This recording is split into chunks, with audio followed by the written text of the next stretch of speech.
Hey, what's up, everybody? Johannes here. This is a time of learning when we all have a little bit more time on our hands, and I decided to work through this book that I bought some months ago called Cello Mind. And it is co-written by Hans Joergen Jensen and Minna Rose Chung. And it's absolutely fantastic. It really puts in one book what you need to know about intonation, and it also trains your left hand in a very specific and very educational way. I highly recommend it.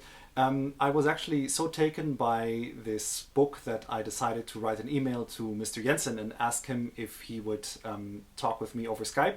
And luckily he agreed, and so here is our conversation. I hope you enjoy. So, CelloMind, it's Yes, absolutely fantastic. I've been enjoying the reading very much, and it puts together so many things that I've been interested over the years, and it just compiles it into one book. And I think it's everybody should read it. thank Um, you.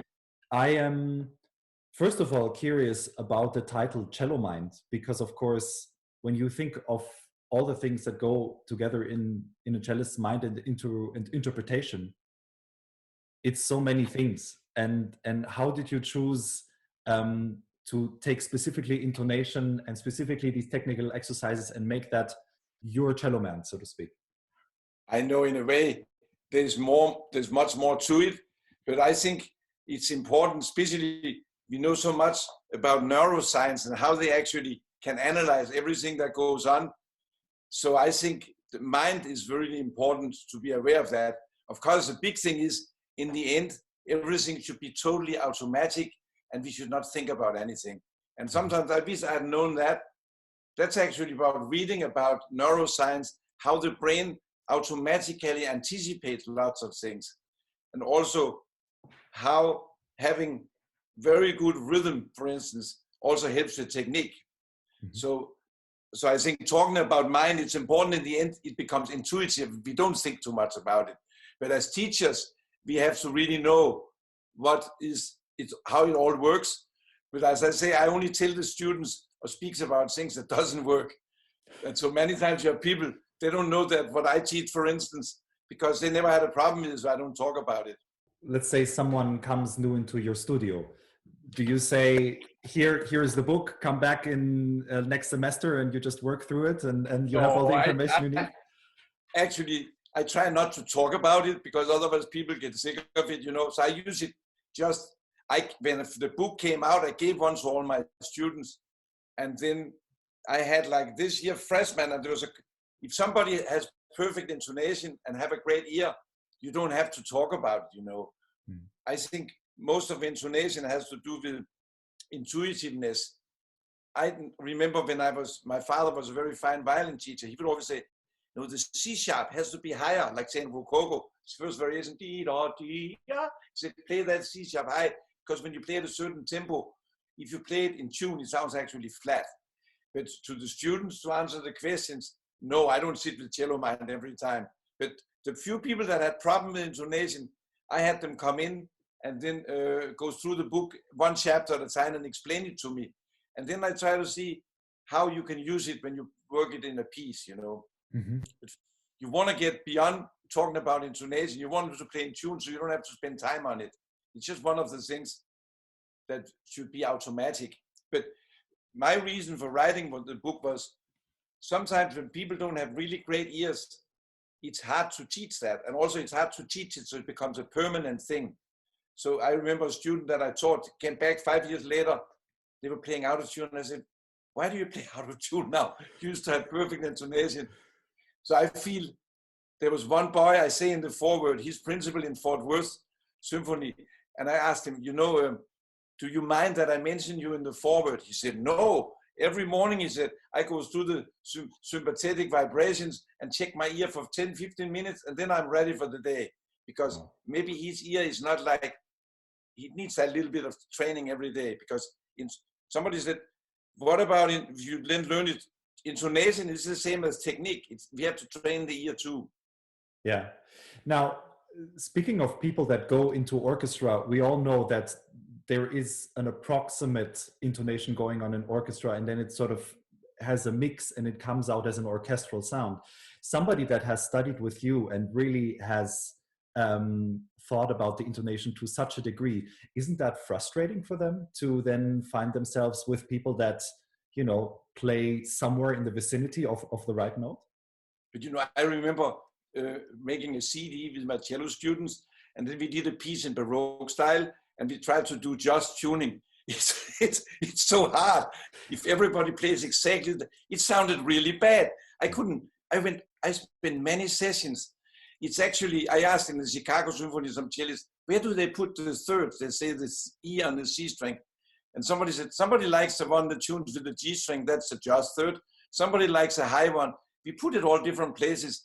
That's actually what makes a good sound. That is a blend of sound. It gives richness. If everybody did the same, it wouldn't sound as good. I think it doesn't give that rich texture. Then in orchestras, I think the violins dominate the intonation, because I know the concertmaster in Chicago, he told me that he has a lot of equal temperament just to kind of center the pitch. But we know when I asked some of the woodwind players, what happens when you go into flat keys? He said, oh, they go way flat, because we like the Pythagorean lower flat. Let's say in CC, it's with the D flat down to the C string, or on the A flat on the D in the violin. So I think because there's so many violins, they dominate the intonation. The strings dominate, and the woodwind has to adjust. With woodwind players, they use a lot of just tuning because they tune to each other. They also use a lot of tuning with the tuning machines, so they do a lot of equal temperament. So it's interesting. There's no one answer for anything. Exactly, which, you know, brings me to one of my first questions, because I do recommend to my students to have a tuning machine close by. But of course, if you play just how the needle is always centered, it's wrong. It's absolutely wrong. So what do you suggest to people that like to have this as orientation, but should not follow it, let's say, religiously? I find sometimes the tuning machine, some students use it so much, they forget to make it relate to the ear. So if you use a tuning machine, first of all, you can set it on just or Pythagorean on equal temperament. But it's important that you turn, same with CelloMind or using a tuner, whatever you do, it should end up in the ear, so you can really hear what it is that if you always have to look where it goes, that's very bad. If you see, okay, I want to have a higher third, okay, it goes here, but it sounds like that, it goes like that. In the end, it's how it sounds and how it feels on the fingerboard. Those two things, not how it looks, because that doesn't mean anything. Because in the end, it has to do with how we adjust to the other instruments. So it has to be in the ear. Yeah. I did realize that with myself, but also with my students, when I'm nervous, I hear differently. And that is, of course, making life very hard when you've really practiced your intonation at home and your pulse is down, and then suddenly you go on stage, your pulse is on 180, and you're still supposed to play in tune.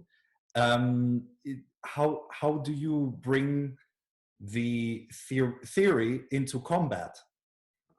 I mean, you have to play how you hear it. But then I used to hear my recordings. Now I don't perform, but when I performed, I remember I would play sharp. It goes way sharp.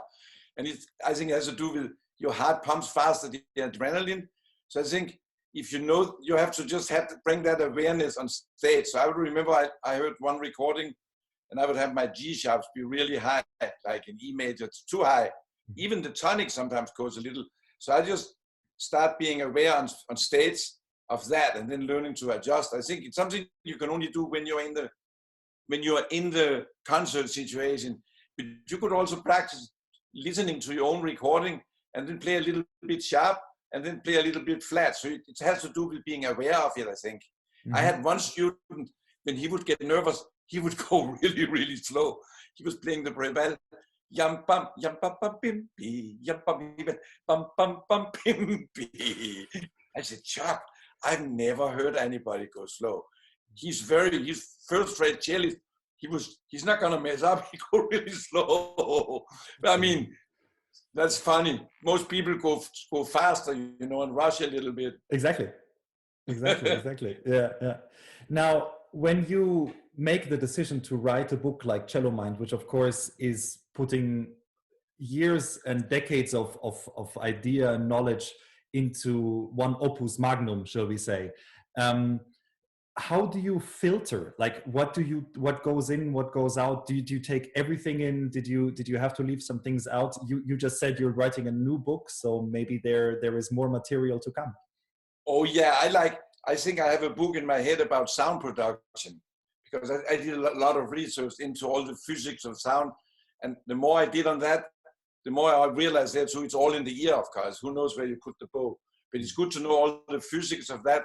So with the intonation, my dad would used to teach me the different ways of tuning, but it was not theoretical. It was just intuitively. He would teach you. You'd play double stop like that. But I couldn't really explain it. So to figure this out, I had to read a lot of books about theories about intonation. And then in the beginning, actually, I couldn't make it all fit. The thing that drove me nuts was like, if you tune the cello to the A string of the piano, and then let's say the seventh partial is 31 cents low. So this, or let's say the fifth partial, the thirds are 14 cents low. So they're a little bit low. That's why in Frankfurt that we have to play the thirds. I did not figure out that when you get to, I kept thinking the G string, it's also 30. It doesn't make sense. It took me a while to realize that, of course, as if you tune the A string and tuning perfect fifths, then when you get to the G string, let's say, or let's say the C string, the third is much lower, because each string you go down, it goes down 2 cents. So it would be, instead of 31 cents, it would be 37 cents low. That's the thing. It took me a while somehow. It's not that complicated once. I couldn't figure that out. I think the numbers is not that important. But for me was understanding the theories and then actually realizing we are switching between the systems. I think we use equal temperament, we use just, we use Pythagorean, and we use our subjective, because in the end, it's like using spice in a string quartet, you know. If you want to stretch something even more, you know, too much salt. I remember listening to Nadja Sonnenberg once. She did like, sometimes the leading tone, it's like, wow, you feel like, oh my God. It's like you get really annoyed, but it's like really exciting. She does it on purpose because it gives you like that. When you go out of that concert, you cannot sleep for like a few hours. If somebody plays everything flat, you get kind of depressed a little bit. I think the subjectivity of intonation is also fantastic. And I also tell people, cellists, you know Cello Mind? You play now in a string quartet, and the violinist doesn't know anything, but he or she has a perfect intonation. Don't start telling them about it. In a group, trust the one that has the best ear, not the one that knows the most, because the ear is superior to knowledge. Interesting. So where would you draw the line? Because obviously the ear is superior, but the ear also gets trained, right? I mean, by knowledge. No, that's what I'm talking about. No, but I mean, there are a lot of great players that they don't know anything about theory, about intonation. And my dad used to say, you know, the people that can lecture about that stuff, they usually are people that play really out of tune. He doesn't believe in that.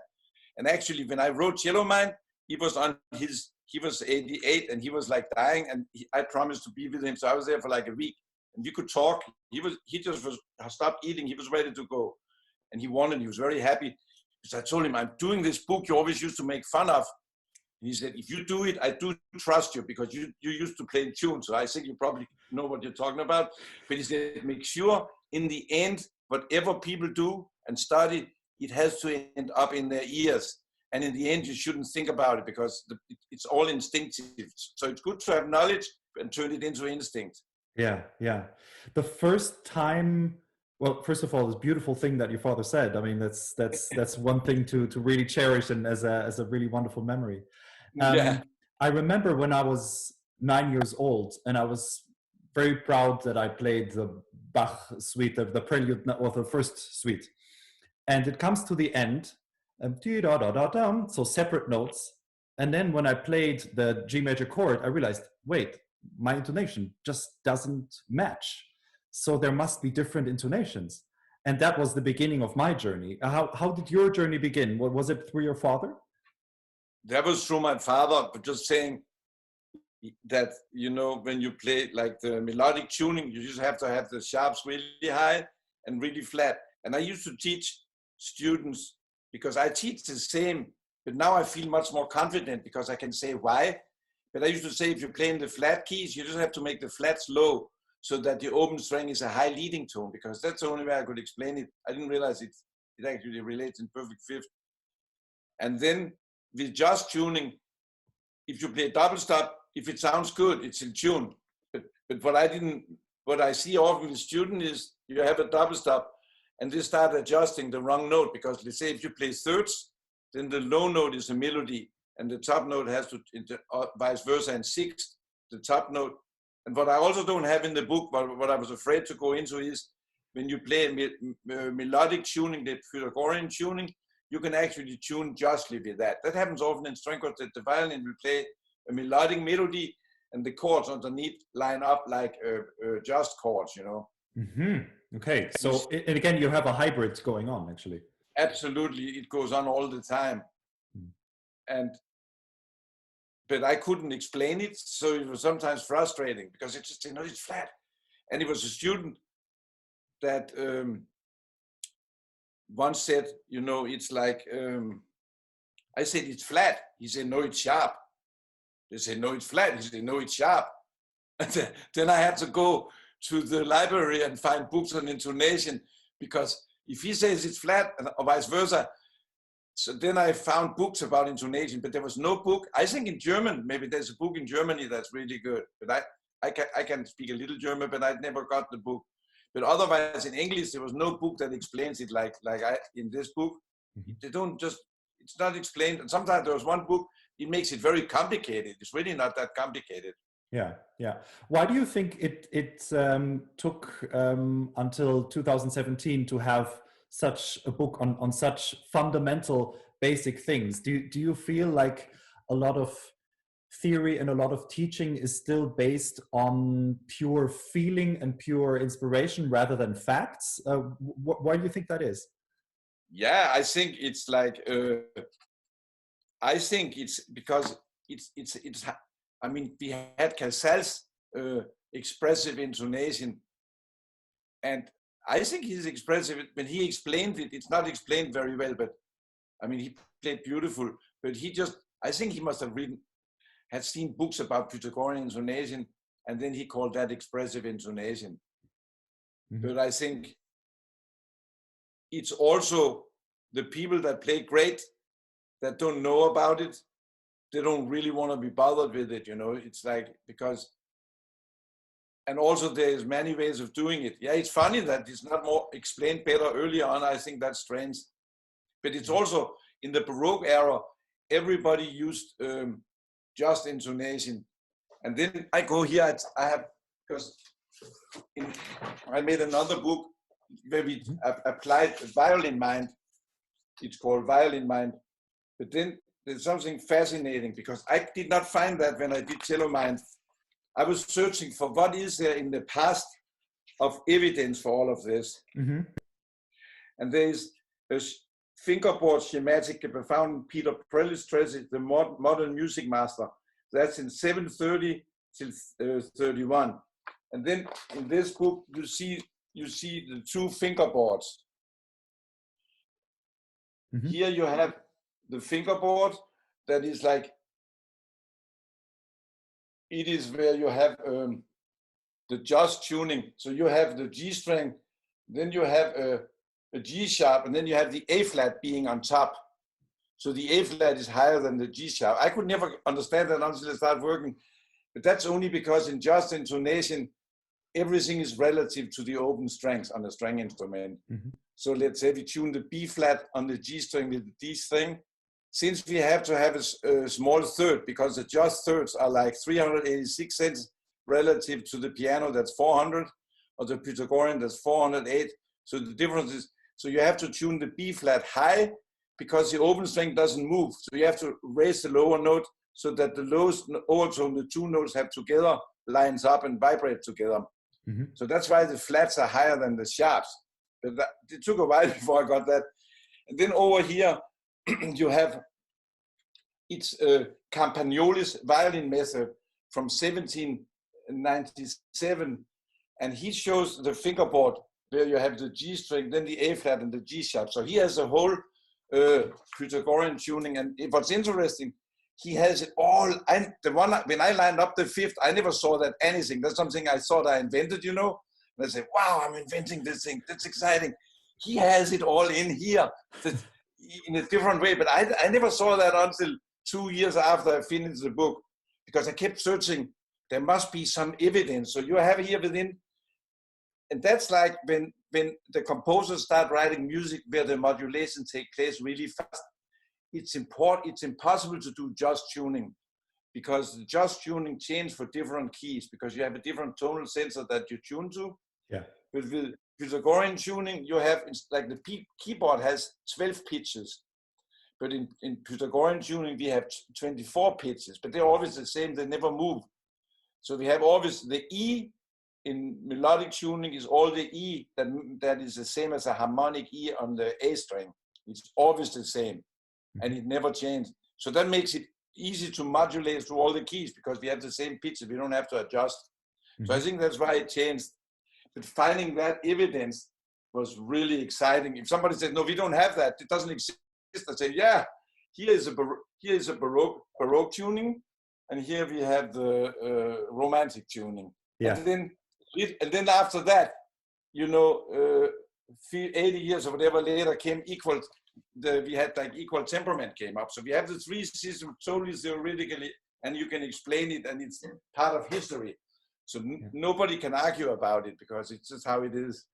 Yeah, I just love how you turn the different intonations to different also emotional musical models, because like you say, in the Baroque and maybe early classical period, it is so much better to tune in the just way. For us, it's very unusual, and as you said in the beginning, almost uncomfortable, isn't it? I know that took me again, like, I mean, first of all, I was trained with the Romantic Bach playing for my generation, your younger generation, but so it's when Anna Büsmer came out with his recording.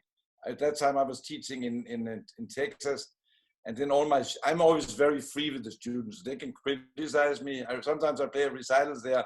I had 5 students. They were just critical. I remember once I played Shostakovich, and 3 of them said, "Man, you have no guts. You gotta go for it. What's wrong? You play like an old guy." So I went home and practiced 5 hours. And after the concert that night, I said, "How was it?" "Just a little better. You can still push it more." So I'm always open to that. But so they said, "You gotta hear that Alan Büsmer recording." I never heard it. I listened to it first. I said, "Oh my God." And then they said, "You gotta listen." Then I heard it 5 times and said, "Oh my God, that's fantastic." Then I start buying books about like Baroque playing. But only after really writing this book did I really start tuning like that. And I think now I actually like it. I think it's beautiful. More round sound. And it fits with the feeling of gut string, which of course has more warmth and has a different kind of vibration, doesn't it? Yes, absolutely. But again here, you can play Bach Romantic, you can play Bach Baroque. It's so good, you can play it so many ways. You can tune it with the B in the beginning, a little sharp. It gives an edge if you have the Pythagorean B. It doesn't really ring out when you tune, so it matches the B on the G string. It's more round and more beautiful. But if somebody likes it higher, you can't tell them they can't do that. In the United States and in Canada, it still is kind of an exotic thing to talk about performance practice and about Baroque sort of informed playing. Is that something that you experience as well? I definitely, the US and Canada, maybe US more than in Canada, they're behind. Europe is ahead with everything, more open-minded, and they're just ahead with all that awareness of Baroque music. But it's coming here slow, but it seems like America has to do with, also, it has to be exciting for the audience. And it's an American kind of hero symbol in the soloist. I think it's different ways of like performing. But now I lived here so many years, so I'm half and half. Yeah, exactly. You know? I try to look to Europe to see what all the young players like you are doing, and then try to be following that. Well, I I wonder, since you have so many years of experience, and I just started teaching about now 8 years ago. I'm in Köln, and in these 8 years, I mean, I feel sorry for the students that have been with me in the first 4 years, maybe, because I really didn't know anything, and I still know very little, it seems, because I feel like every semester I know more about teaching.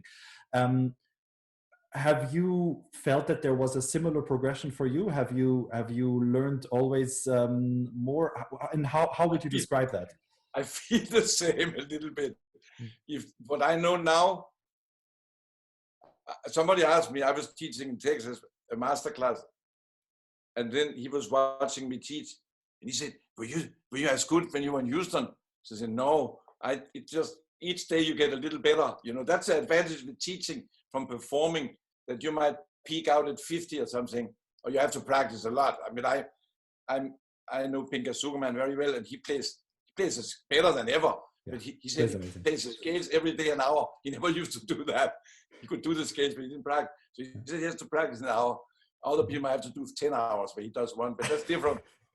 But yeah, definitely. I forgot the question. Well, the question is like, in what sense did you feel that you progressed, I guess, as a teacher? Because there are so many different styles. Some teachers say very little, some say a lot, some take the knowledge over the years and just really punctually use it. I think Dorothy DeLay once said, what I think about when a student plays for me is about 1,000 things not to say, but the one thing to say. That's also good. And I thought that was very good, actually. Yeah. Absolutely. Not to say too many things, but yeah, I started out because my father was a violin teacher for 40 years, and I used to play violin with him, and we speak every day, all day long when we're together about teaching pedagogies. So I knew, and I started cello when I was 15, so I had to use a lot of his philosophies to try to learn it, because after 2 years I played 10 songs with orchestra. But I would practice 6, 7 hours. I practiced so much to make up for all the years, but I asked him all the time, what about that? What about that? But still, what taught me most about teaching was really learning from all the students. Because, for instance, when I had all the master students, the first time we get together, I want them each to explain what they learned from all their previous teachers. So I would spend 20 minutes with one person, then the next person. And slowly, first of all, then I know where they're coming from. Somebody said, oh, I used to do like that with the bow. I used to do like that. And I mean, you know, there's so many ways. So I want to know how many times did they change their bow grip? How many times did they, whatever it was. But from asking all those questions, I learned like a tremendous amount. I had a number of students that were Starker students. They came for like masters at Northwestern. And I learned so much from watching how their left hand works. I used to think the secret there is simply just being free in the hand. But it looks like the hand was really strong, but it was strong from being free. So you're not like holding on to anything, and from releasing, and from observing those things, I learned a lot from all the. So I see, and also I teach so many hours. I taught many times 8 hours a day because I don't perform. So having seen it so much, you learn from each student. So I feel it's only now in the last few years I kind of figured it out. So I was telling a group of teachers, said, just the day before we die, we said, I figured it out. And then we say, okay, see you later in the next world. And maybe I'm going to be a carpenter. So, there you go. There you go. So from each student we teach, we learn something. But even if you didn't think about teaching, you have so much to offer because of all the way you play and what you know. And so you might under-evaluate. Well, I think what it did for me in the first couple of years was I had to reflect about things that I took for granted. Yeah. Because I could do some things that students could not do, and I couldn't do things that some students just did naturally. So I was like, well, why is that? And that I feel is very inspirational, but it takes time, and it also takes quite a bit of humility, because of course on stage you don't want to seem like you are in doubt, but you know your things. But of course in the classroom it's important also to be open to ask those questions that may be uncomfortable. No, that's true. Absolutely. Yeah. But that's like you're on stage. That's it. You're the king. There's only one way. This is where it goes. So Exactly. you have to change hats. Sometimes I say if a student should have 4 different hats. I used to practice different rooms. I would go one room, I learn a new piece. The other room, I go to drill. Then there's so I say at Metamount, but they have only one room. Turn your chair this way. It's like for solving problems. Over here, you play through.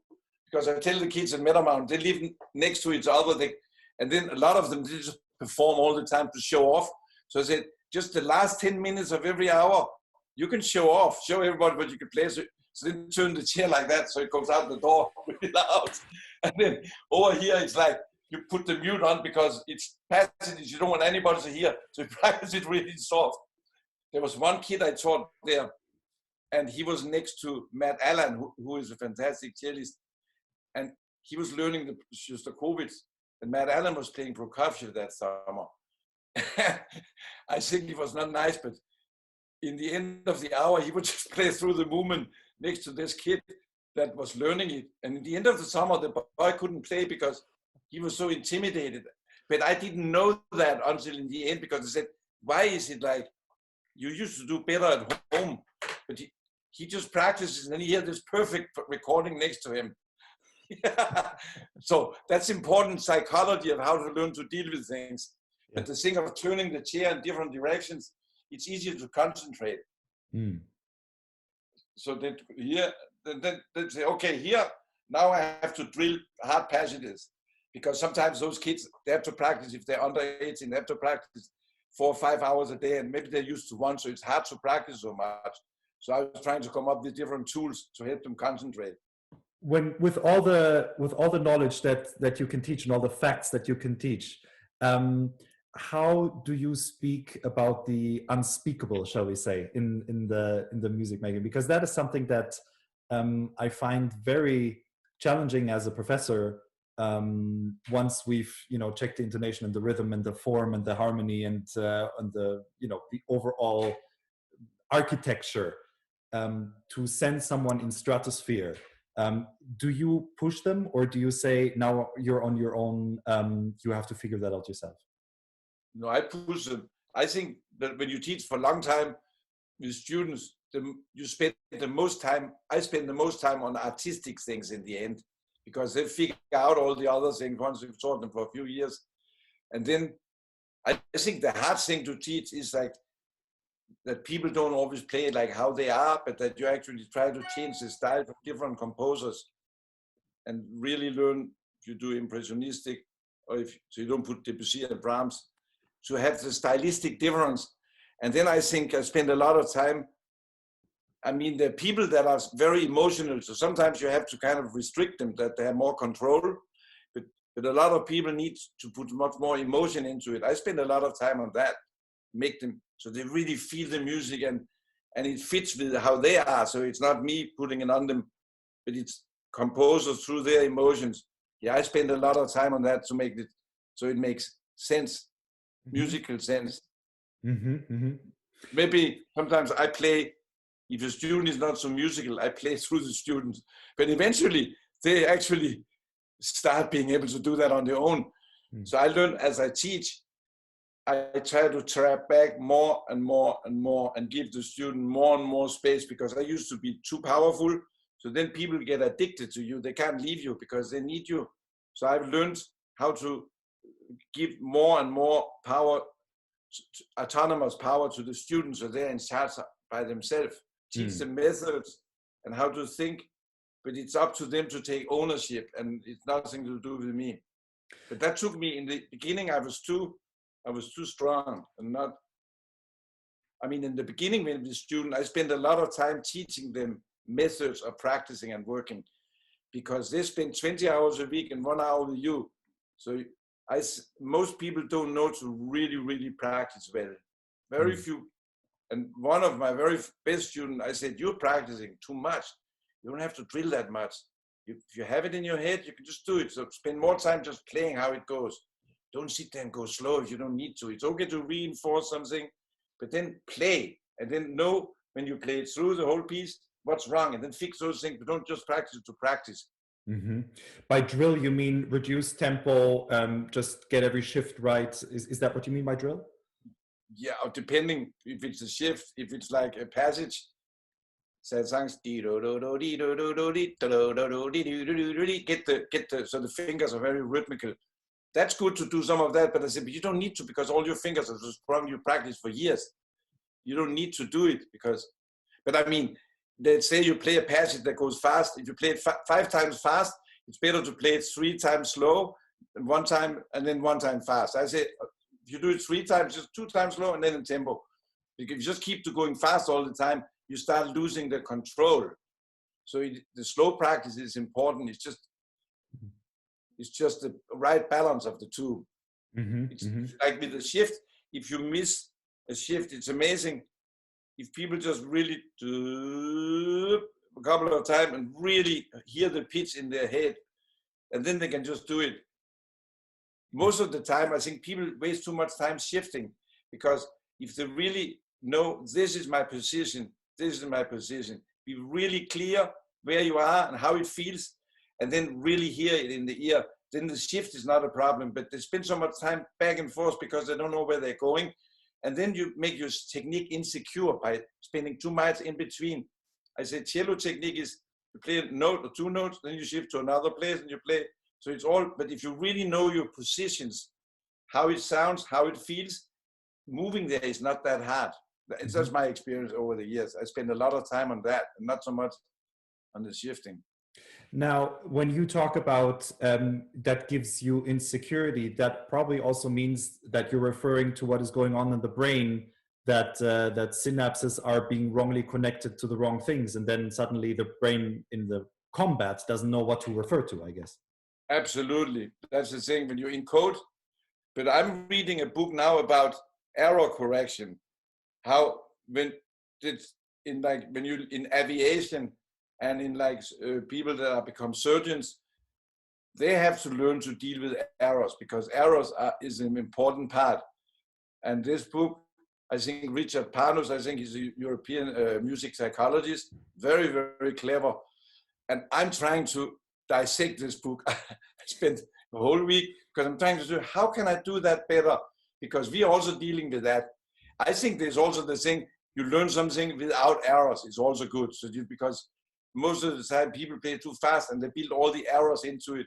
But it's also very important to be aware of how can we correct errors when they happen. So it's not just avoiding them, but how to use, and that is very interesting. But again, if you do the wrong thing so many times, what people do, they say the double stops in the Shostakovich in the first page, everyone plays them fast.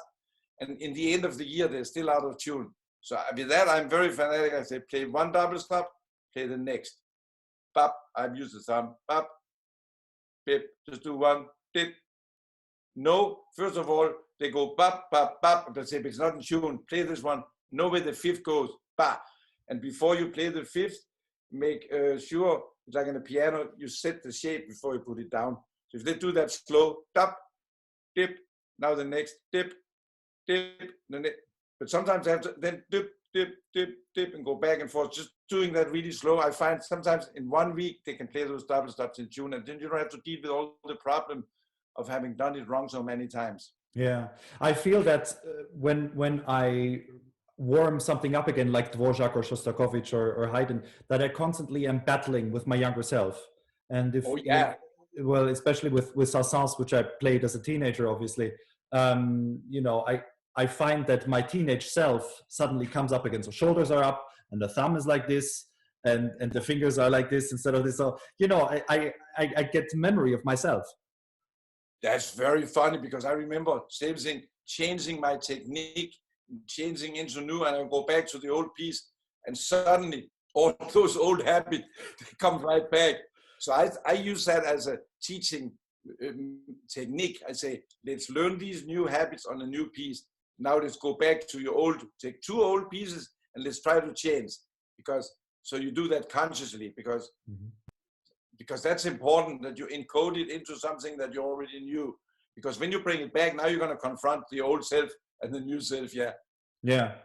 And I feel often the the new self has a very hard time, I must say, because then you can do it at home, but then you come on stage and suddenly the brain is like, okay, panic mode, and I'm back in my old self, and that's frustrating, I must say. Yeah, yeah, but that's what great performers, they're dealing with that, and our people that observe it don't understand how hard it is to go on the stage and how hard it is to keep that level up. But it's that fight of wanting to get to that level of perfection. That's what makes it that people can sit and enjoy it in a concert, and they don't have to deal with all of that. So when you're a professional, you're looking at it from a different point of view. And also going into a concert, I remember with students, I said, "What's wrong? You played that concert, it was so great. Why do I have to deal with all this stuff now?" And the girl said, "Remember, we spent 2 months. Remember how many extra lessons you gave me? All you remember is a concert from this side where it was good. You forgot all the things that went into it." I said, "Really? Yeah, remember how we struggled with this and you helped me with this and I did this." I said, "That's true." She said, "Now it's a new piece. We have to do some of the same." That was a student teaching me. She was a young girl. Very funny. Interesting. But I mean, that struggle that brings about excellence.